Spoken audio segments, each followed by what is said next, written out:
Bonjour les amis, là je vous montre un planeur là, avec un moteur électrique incorporé pour qu'il décolle tout seul. C'est pas con. Bon, regardez au fond les nuages hein, que nous n'avions plus pendant longtemps. Et en même temps, les bons chemtrails. Donc je vous ai promis de faire un live sur l'escroquerie du réchauffement climatique. Bon, je vais essayer de commencer par un bout. Alors en premier, je ne sais pas si vous vous souvenez, il me semble que c'est en 2018, mais je ne suis pas sûr. Louis Baudin sur TF1 nous avait dit qu'il balancerait de la calcite pour limiter le réchauffement climatique. Bon, je ne sais pas s'ils ont vraiment largué de la calcite. En tous les cas, ce que l'on sait, c'est qu'ils ont surtout balancé de l'aluminium. Et moi, je suis en train de me demander si les nanoparticules d'aluminium n'ont pas amplifié la réverbération solaire plutôt que de renvoyer le rayon vers le soleil. Une chose. Après, attendez, je vous montre l'avion qui décolle là. Voilà l'avion, le planeur.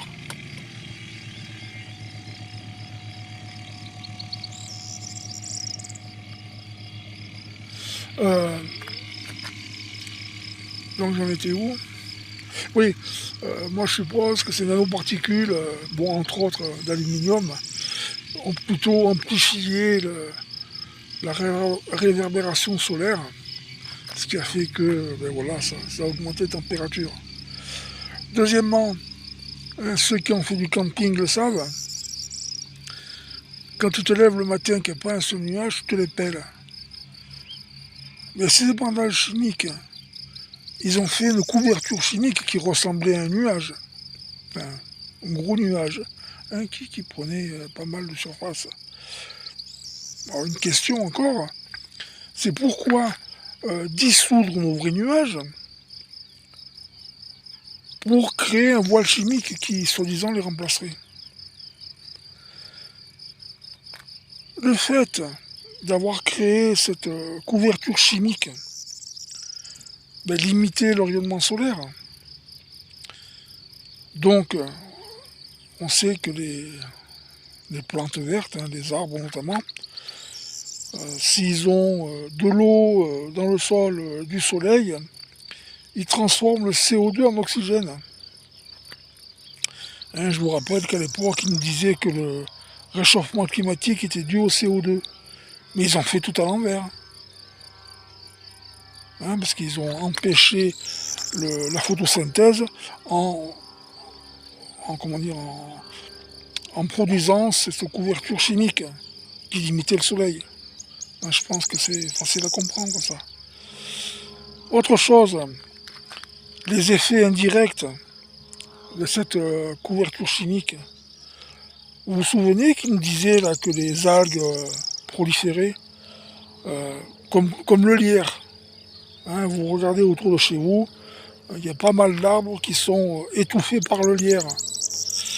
Et bien le lierre, comme les algues, comme il y avait une couverture chimique, il montait pour chercher la lumière. Là, je suis en train de vous prouver que tout est lié en fait. Tous leurs mensonges, leur escroquerie, c'est tout lié. Ils voulaient réduire la production de nourriture. Hein. Voilà. Vous vous souvenez, là, tous les gens qui sont morts en 2003 à cause de la chaleur, là aussi, hein. Moi je sais que j'ai vu les premiers chemtrails en 1992. Donc en 2003, on n'en parlait pas encore trop des chemtrails. Mais je suis sûr que ce réchauffement climatique était dû à eux. Et à ARP aussi, bien sûr. Donc voilà, écoutez, hein, je vais encore sûrement oublier quelque chose par rapport au réchauffement climatique. Je réfléchis 2 minutes.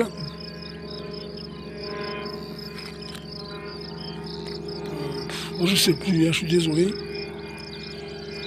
Mais bon, dites-vous bien que tout était lié, que maintenant c'est fini.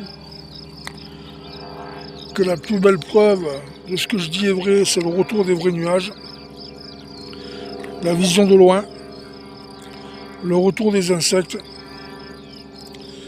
et la nature qui est plus pétillante qu'avant. Bon, j'essaierai de vous mettre ou en fin de vidéo la copie de Louis Baudin, ou alors je vous la mettrai en commentaire si elle est toujours disponible sur YouTube. Et puis commentez, hein. Bon, commentez intelligemment. Hein.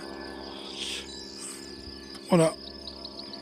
Les amis, bon week-end, à la prochaine. Donc je vous parlais du lierre qui montait aux arbres. Regardez. Vous voyez, ça les fait crever les arbres. Voilà. Et ça, c'est à cause des chemtrails qui assombrissait le ciel. Donc je le répète, le lierre monte aux arbres pour chercher la lumière. Bye bye.